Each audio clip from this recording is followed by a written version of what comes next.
Exceed environmental science grade 2 content book volume 2। आज हम करेंगे इसका chapter number wild animals and there young one, block 8 chapter 9 animals and there young one.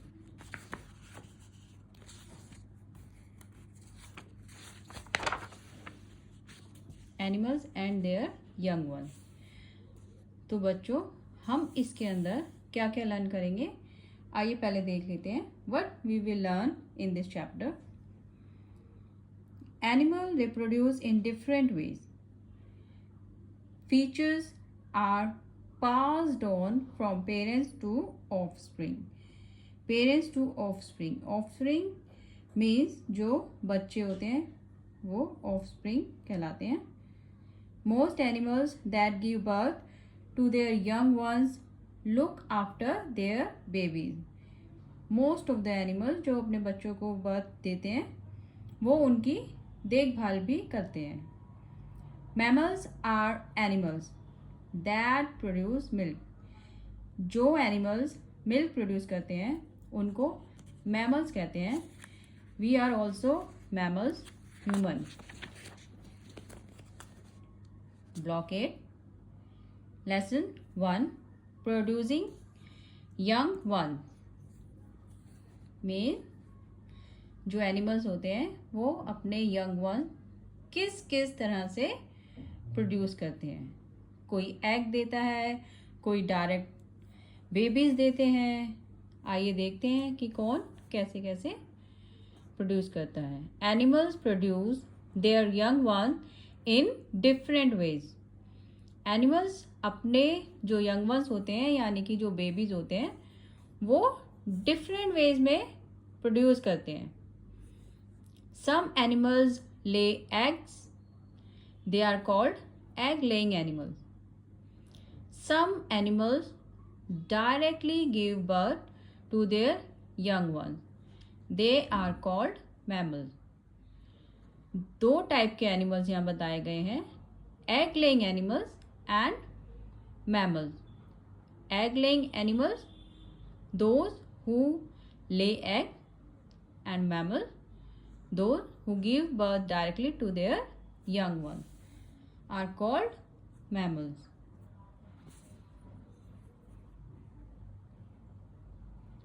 Animals produce young ones to increase in number and have more of their own kind. So why animals produce their young one? क्यों produce करते हैं बच्चों? क्योंकि they can increase in numbers, ताकि वो अपने numbers increase कर सकें and have more of their own kind, और अपने जैसे ज़्यादा से ज़्यादा प्रोड्यूस कर सकें। Cow and dogs are mammals. Cows and dogs are mammals. Why they are mammals? क्योंकि they are milk producing animals and they give birth directly to their young one. They directly give birth to young one. ये दो चीज़ें हैं जो इनको mammals बनाती हैं। Human are also mammals. Animals like hen and snake lay eggs. दोनों egg produce करते हैं। ये अपने egg को हैच करते हैं और उनमें से फिर बेबीज निकलते हैं। There babies hatch from the eggs. उनके बेबीज एग से हैच होते हैं। और जो मैमल्स हैं वो डायरेक्टली अपने यंग वंस को प्रोड्यूस करते हैं। A baby python coming out of its egg, a new born chick is coming out from its egg. अब इस चैप्टर में हम लोगों ने क्या क्या लर्न किया? Animals produce their young ones in different ways. वो कौन कौन से वेज होते हैं? Laying and give directly birth to their young one. Some animals mammals क्यों कहलाते हैं, जैसे cow, dog and human, because they give birth to their young one and produce milk. Egg laying animals कौन से होते हैं बच्चों, hen, snake. Birds we can include in this. Babies hatch from their eggs of egg laying animals. आइए इस chapter के difficult words पे हम एक नज़र डालते हैं। Birth mean to produce a baby, जैसे डॉग ने पपीज प्रोड्यूस किए, काउ ने अपने बेबी प्रोड्यूस किया, इन्होंने अपने बेबीज प्रोड्यूस किया। Mammals animals that give birth to young ones directly from their bodies are called mammals and they also produce milk. यहाँ ये मिल्क नहीं प्रोड्यूस करते। hatch to come out of an egg means come out from an egg. अब इसी ही block का block 8 animals and there young once, block 8 इसी का ही lesson 1 है ये, प्रोड्यूसिंग यंग वंस, और इसी का ही चैप्टर 2 है फीचर्स पास ऑन। तो आइए अभी हमने देख लिया एनिमल्स किन डिफरेंट वेज से अपने बेबीज प्रोड्यूस करते हैं। अब हम देखेंगे कि फीचर्स पास ऑन। अब जैसे कि जिब्रा है, उस जिब्रा का बेबी दूर से पता चल जाएगा कि जिब्रा है, ये पेंगुइन का है, ये टर्टल का है, ये पाइथन का है, ये हैन का है। तो कैसे हमें पता चल जाते हैं, आइए हम आगे इस चैप्टर में पढ़ते हैं। Have you ever noticed how similar a kitten look to its parent cat? When animals produce young ones, they pass on many similar features to them.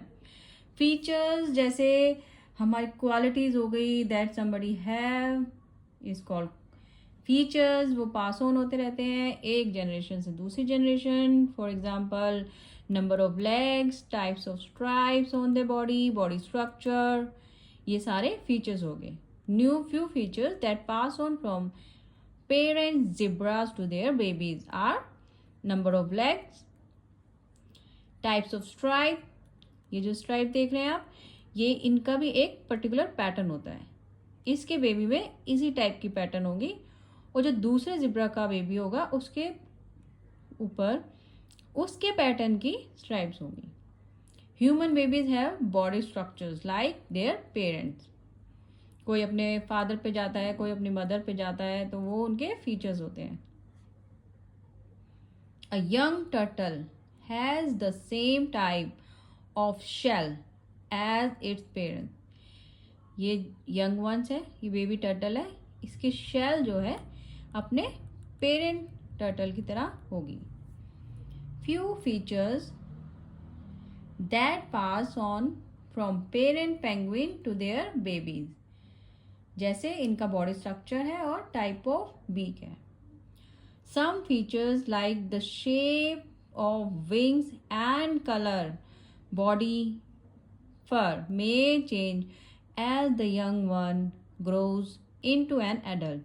अब आप कहेंगे कि ये पेंगुइन है, ये जो पेरेंट पेंगुइन है और जो ये यंग वन है, इनके कलर्स डिफरेंट है। तो जैसे इसका कलर डिफरेंट है क्योंकि ये बेबी है, जब ये बिग होगा तो इसका भी कलर अपने पेरेंट्स की तरह हो जाएगा। तो इस चैप्टर में हमने पढ़ा कि कौन से फीचर्स पास ऑन होते हैं और फीचर्स क्या होते हैं। आइए इस चैप्टर के डिफ़िकल्ट वर्ड्स हम एक बारी देख लेते हैं। फीचर जैसा मैंने आपको बताया, qualities that someone has. Adult, a person और an animal that is fully grown, जैसे ये एडल्ट है और ये बेबी पेंगुइन है। आपकी मम्मा आपके पापा एडल्ट है एंड आप बेबीज हो। ये जिब्रा है, जिब्रा पेरेंट तो ये एडल्ट है एंड जिब्रा बेबी तो ये बेबी है। तो स्टूडेंट, आज हमने ब्लॉक 8 ईवीएस एक्सीड का block 8 lesson 1 producing young one and features pass on lesson 2 finish किया है। आई होप आप सबको ये पूरा समझ में आया होगा इस विद डिफ़िकल्ट वर्ड। और अब आप ये जो इसके प्रैक्टिस क्वेश्चंस हैं ये सॉल्व अपने आप करना और मुझे कमेंट बॉक्स में इसके करेक्ट आंसर भेजना। Thank you student.